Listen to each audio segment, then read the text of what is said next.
Welcome back. Hope you enjoyed that TED Talk. I know I said it in the last video, but I'm guessing and hoping you'll be watching it more than once. There's a lot of powerful messages in there from Mr. Simon Sinek. Good reason it's one of the most watched of all time as far as TED Talks are concerned. There's a lot of good stuff in there, and one of the most powerful messages I hope you took from that is the statement, people don't buy what you do, they buy why you do it. People don't buy what you do, they buy why you do it. So why did you get into real estate? You know, those average realtors I mentioned in the last video, and I'm going to get a little snarky towards the character of the average realtor. If you sat them down and just put a golden circle in front of them and had them write it out, boy, I think they would definitely put down a very salesy looking golden circle. They'd start with that outer ring, the what they do, and they would look at it and say, well, I'm a realtor, and what I do, yeah, you know, I show houses, I write offers, I got really good marketing, which often means a park bench or a billboard. I don't know the last time I needed something and said, I got to go find a park bench. Not to get snarky a little bit on marketing strategies, but that's a typical one you might hear about for their marketing. And that's their what. Yeah, dime a dozen.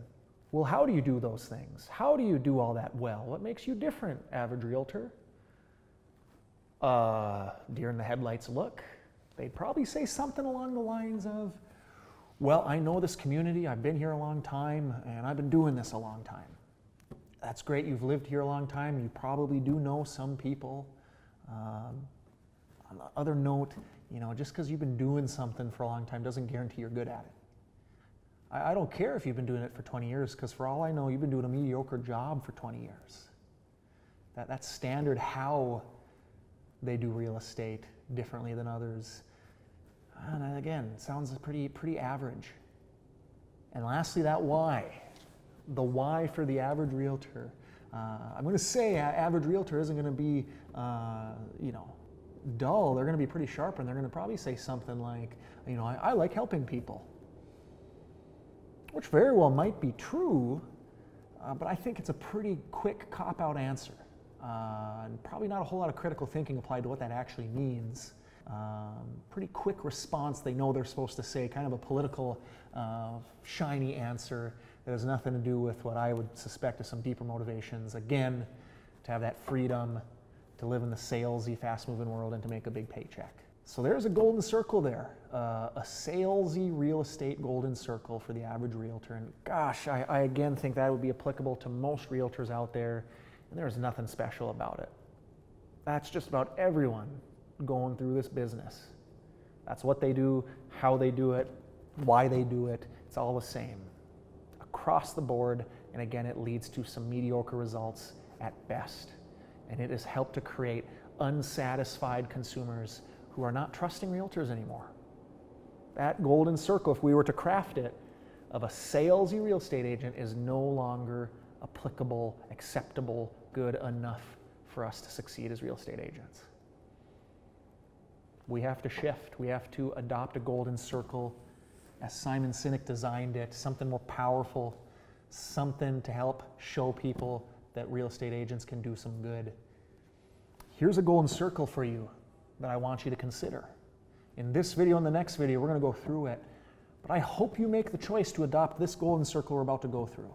I hope you choose to apply it to how you will behave as a realtor. If you so choose to do so, I have no doubt you will thrive in a sea of average. So as Simon Sinek says, we're going to start with why this time. We're not going to go on that outer what circle. We're going to start with our why. Why are you a real estate agent? Well, I want to enter this real estate career to show people that there are realtors who are service-oriented, sincere, servant-minded people looking to take care of you based on who you are, what you need, when you need it. making it all about you, the person that I will work for as a realtor. That's a worthy cause in a battle. In the face of some stereotypes, some negative connotations of real estate agents, what a powerful why to say, I want to be a service-minded realtor. I hope you consider taking that mantle and making that the focal point of everything you do in real estate going forward. So there's our why. Now, how will you demonstrate that? How will you go about living that out?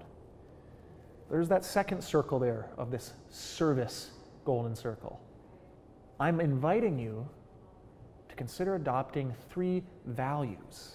But these 3 values are something you should consider adopting.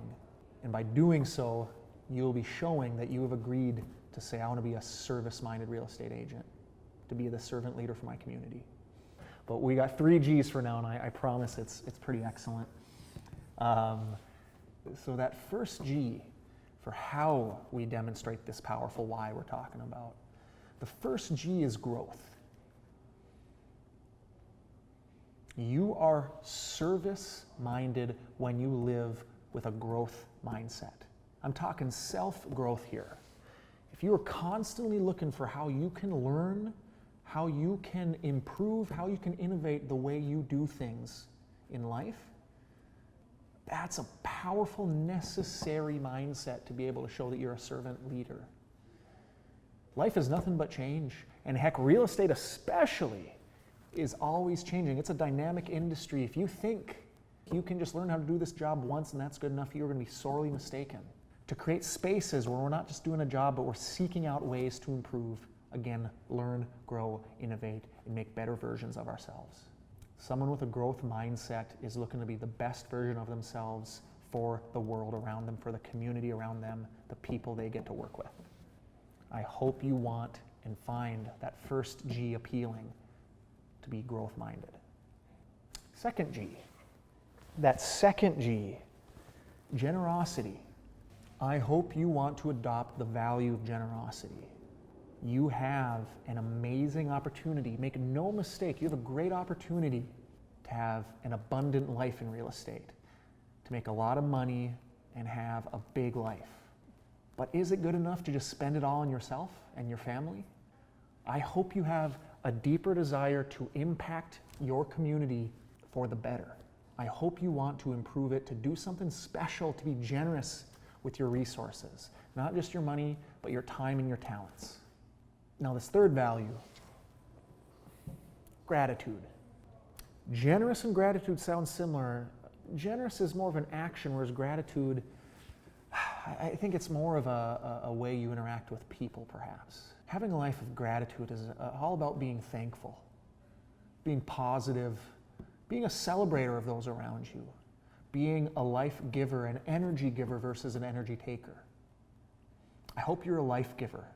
I hope you are filled with gratitude for this opportunity, for what you have in life, for the people in your life, and I hope you share that. I hope you celebrate that. I hope you make that known and fill other people's buckets and live a life of being thankful.